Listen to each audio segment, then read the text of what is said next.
right, this video is on the natriuretic peptides, ANP and BNP. And these are the heart-derived, cardiac muscle-derived hormones that are essentially working in opposition to that whole renin-angiotensin, aldosterone, ADH system. Whereas those hormones were adapted to increase blood pressure and blood volume, the natriuretic peptides tend to do the opposite. They tend to decrease blood volume and blood pressure. Having said that, the greatest stimulus. Well, actually, before let me relate how the name of the hormones actually tells you what they do. Natrium is the old Latin term for sodium, and uretic refers to, or means that it refers to urine. And so these are hormones that affect the sodium that's in the urine. And what they're going to do is they're going to, among other things, they're going to enhance the amount of sodium in the urine, thus increasing urine volume and decreasing blood volume, as we'll see. Okay, so as I said, these guys are sort of opposing a large blood volume and high blood pressure. And so hypervolemia is our primary stimulus.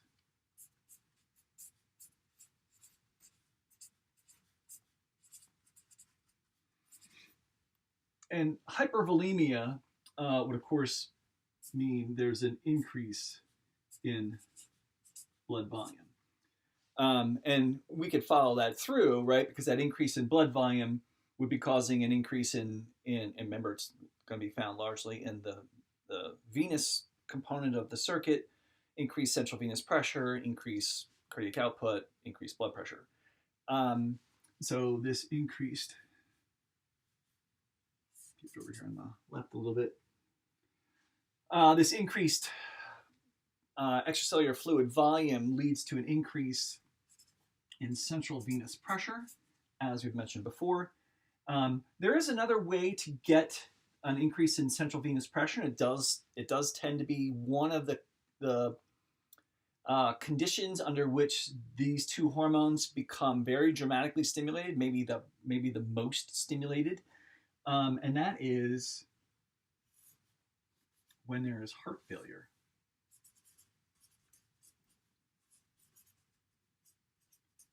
So when there's heart failure, these hormones really become elevated. Whoops, smearing things a bit. And the rationale there is when there's heart failure, and we're usually referring to left side of the heart failure, what happens is the blood backs up. The heart can't effectively eject the venous return that's coming to it. And so blood sort of backs up into the venous circuit there and causes all sorts of problems. But one of them is that central venous pressure rises, right? And that doesn't have to happen because there's extra volume. It can just happen because the volume's not it's sort of backing up into the high compliance component of the circuit, the venous component of the circuit, which increases the central venous pressure. And of course, we're going to follow how that rise in venous pressure leads to the secretion of these hormones. Okay, so a rise in central venous pressure is going to increase. Yes, it increases venous return, and that increase in venous return would lead to an increase in cardiac output. I can put that on here. But the primary stimulus for these two hormones is cardiac distension.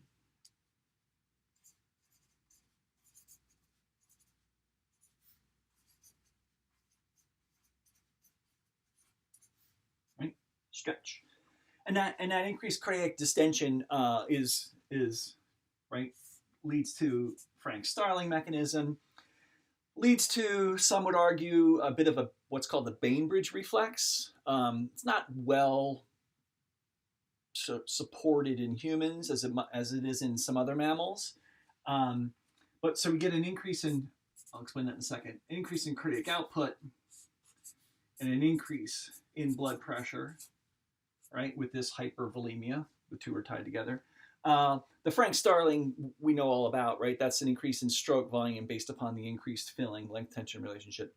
The Bainbridge reflex suggests there are cardiac receptors that when there's increased filling, we get increased sympathetic output. And the increased sympathetic output would increase heart rate, as well as stroke volume. But in that way, remember, cardiac output actually equals heart rate times stroke volume. So we're actually increasing cardiac output by increasing both of those. Frank-Starling for the stroke volume, the Bainbridge reflex for heart rate. Okay, so we have a problem.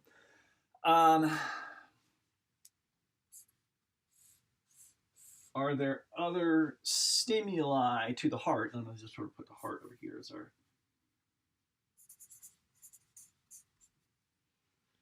as our target tissue. Right?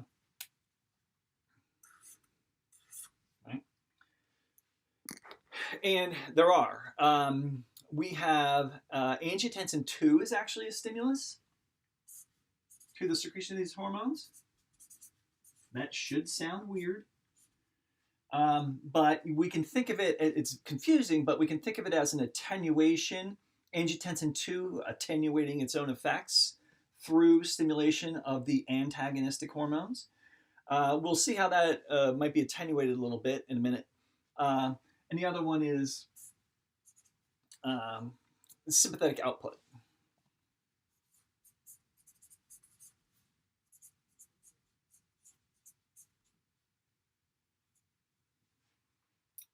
Okay. And by the way, our sympathetic output is actually stimulatory. We said this in a previous video, stimulatory to that angiotensin 2 secretion. So in response to these inputs, and again, this is probably the primary stimulus, this cardiac distension, increased filling, if you will, we're going to get secretion of the two hormones, ANP and BNP.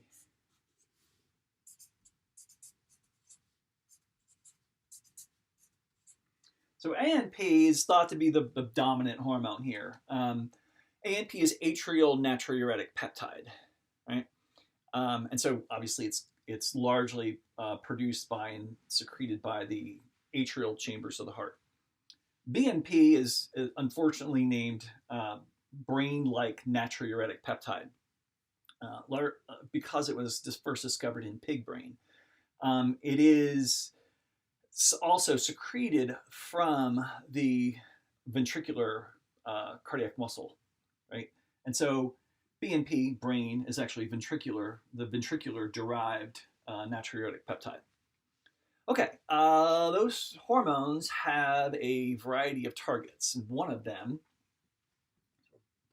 lump them together here, is kidney. And at the kidney, we're going to get an inhibition of renin. So we're going to get decreased angiotensin 2 secretion. Right? And so see how here the angiotensin 2 is stimulating. Well, these two guys are inhibiting it. And so it's sort of like a checks and balances situation here. We're also going to, because of the fall in angiotensin 2, we're going to get up a little arrow here indicating they're linked. The angiotensin 2, we're going to get a decrease in aldosterone. We're going to get a decrease in ADH. Obviously, those are not secreted by the kidney, but downstream of this decrease in renin and angiotensin 2, we're going to get a decrease in the other two hormones associated with the renin-angiotensin-aldosterone system. And because of those, because of the fall in those two hormones, three hormones, we're going to get an increase in urine volume, right? We're going to have these guys stimulate reabsorption. So the fact that they're going down means that reabsorption will fall, which means excretion will rise, which means urine volume goes up.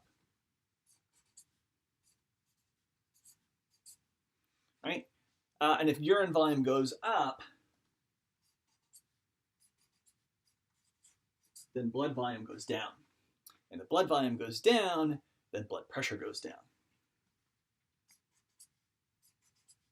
For all the reasons that we've mentioned many times before. Okay, put a box around that. Right, and so remember, we initially, because of our hypervolemia, had a rise in blood pressure. Now we're ending up with a response that is in the opposite direction. Okay.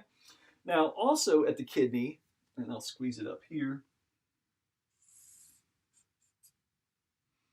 Actually, I should have gone from the kidney. Sorry. This way.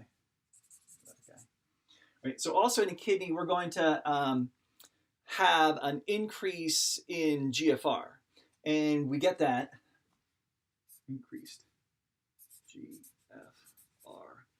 We get that through afferent arterial dilation. The natriuretic peptides dilate. They dilate in general, as we'll see in a moment. But they dilate the afferent arteriole, which increases the downstream pressure, hydrostatic pressure, in the glomerular capillaries. That hydrostatic pressure drives filtration. So if we dilate the afferent, glomerular hydrostatic pressure rises, GFR will rise. So filtration goes up, reabsorption, because these hormones are going down, reabsorption goes down, right? So we filter more, reabsorb less, even further accentuating our rise in urine volume and our decrease in blood volume, right? And again, so I could tie this right back into this rise in urine volume here. Okay. ANP and BNP are also vasodilatory, as I just said. They're vasodilatory to the afferent arteriole, but they're vasodilatory in general. And so, and they're actually venodilatory as well. So let's put both of those in here.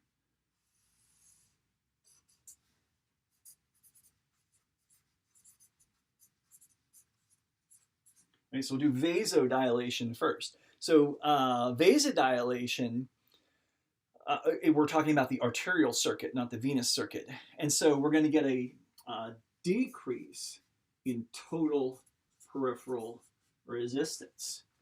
Aha! Ooh, let's put it right back up here at the top, how we solve Poiseuille's law every time we do this. Right? For blood pressure equals cardiac output times total peripheral resistance. So by vasodilating, we're decreasing total peripheral resistance, so blood pressure will fall. So I can have an arrow from here to there.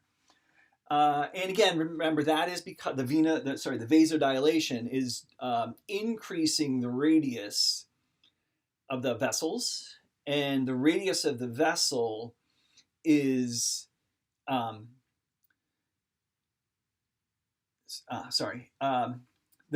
radius of the vessel is the size of the vessel is the primary determinant of the resistance to flow through it. And so the larger the vessel, the lower the resistance, right? So resistance equals, again from previous video, resistance equals 8L eta over pi r to the fourth, right? And so changing small r radius increases making the radius larger makes the resistance lower. There we go. Sorry about that. We also have, in addition to vasodilation, we have venodilation.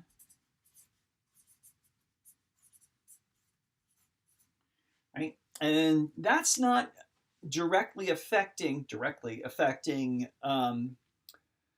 the arterial circuit, right? Because it's happening on the venous side. But what it's going to do is we're increasing compliance of the veins. And so central venous pressure, we're going to get a decrease in central venous pressure, right? The veins are relaxing. The pressure in those vessels will fall because they've relaxed, because there's less tension on the wall as they relax. Remember, central venous pressure drives venous return. So we'll get a decrease in venous return. If we get a decrease in venous return, we get a decrease in cardiac output. Back over to here, right? Decreasing our blood pressure. The last thing that the natriuretic peptides are is they are sympatholytic. What that means is that they oppose the actions of, well, we won't get into specifics, but they oppose the actions of the sympathetic nervous system. Sympatholytic, right? So what that means is the sympathetic nervous system, remember, releases norepinephrine, and then at the adrenal medulla, epinephrine. And those tend to be constrictive, at least at a majority of vascular beds. And so what's going to happen is, to cross over here, right? We're going to get a decrease in total peripheral resistance with a fall in sympathetic output. In addition, we can put this guy coming into here with a negative sign, tending to oppose this angiotensin II attenuation effect, right? And so there you kind of have it, right? So long story short here, hypervolemia, right, leads to cardiac distension. Well, hypervolemia is going to lead to an increase in blood pressure. And so how do we solve that? Well, we either vasodilate or we lose volume, right? Or we reduce cardiac output. That's a possibility too. But so our hypervolemia is going to increase cardiac distension. That's going to release our hormones, ANP and BNP from the heart. Those tend to oppose the hormones that boost blood pressure, angiotensin II, ADH, and aldosterone over here. And so our urine volume is going to go up. Actually, we'll get less vasoconstriction because of the angiotensin II. That would cause blood pressure to fall as well. And then it's going to cause veno and vasodilation that it will either directly reduce blood pressure because it's reducing resistance on the arterial circuit, or it will reduce cardiac output by through venodilation and reducing the driving pressure back into the heart. Right? Again, also helping to reduce blood pressure indirectly.